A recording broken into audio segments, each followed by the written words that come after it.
आङो गिबियावनो दिनैनि बे माने बागुरुम्बा धौ जितु जानो गोनां 17 तारिखआव जितु जोंहा भारतनि जितु चिफ मिनिस्टारनि प्राइम मिनिस्टार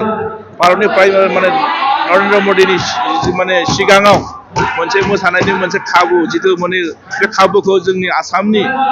माने डक्टर हेमन्त बिश्व शर्मा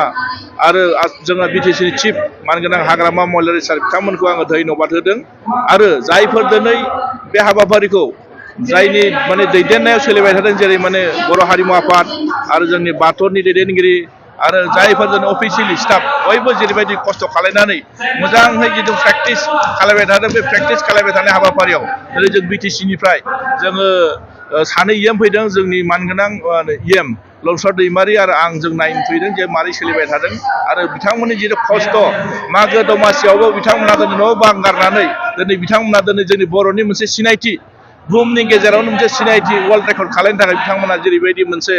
फैबाय थादों बेखौ थाखायनो आङो बिथांमोनखौ साफ्रोमबो धन्यबाद होदों आरो बिथांमोनखौ माने बिराद रोजा माने धन्यबाद होदों आरो जाहाथे उननि समफ्राव जाहाथे जों आरो बर'फ्रा बुहुमनि गेजेराव बयनिबो गेजेराव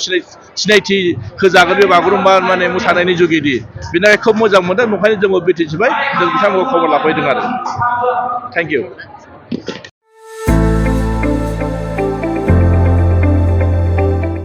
गोजोनथाव खौरां क'क्राझार सहरनि साखाथियाव थानाय तितागुरि मानास पाब्लिक स्कुला लानानै फैदों गोजोनथाव खौरां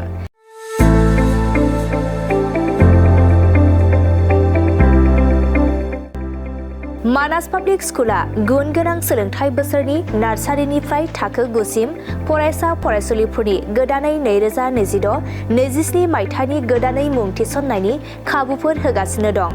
गुन गोनां सोलोंथाइ होनायजों लोगोसे तितागुरि मानास पाब्लिक स्कुलाव basic computer education, English speaking environment आरो मोजां सोलोंथाइ गोनां फोरोंगिरिफोर दं।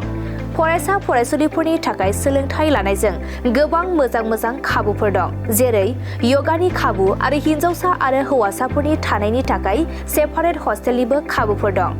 नोंथाङा आबुङै मिथिबावनो थाखाय थोंजोङै नैबे 600083286000489621 आरो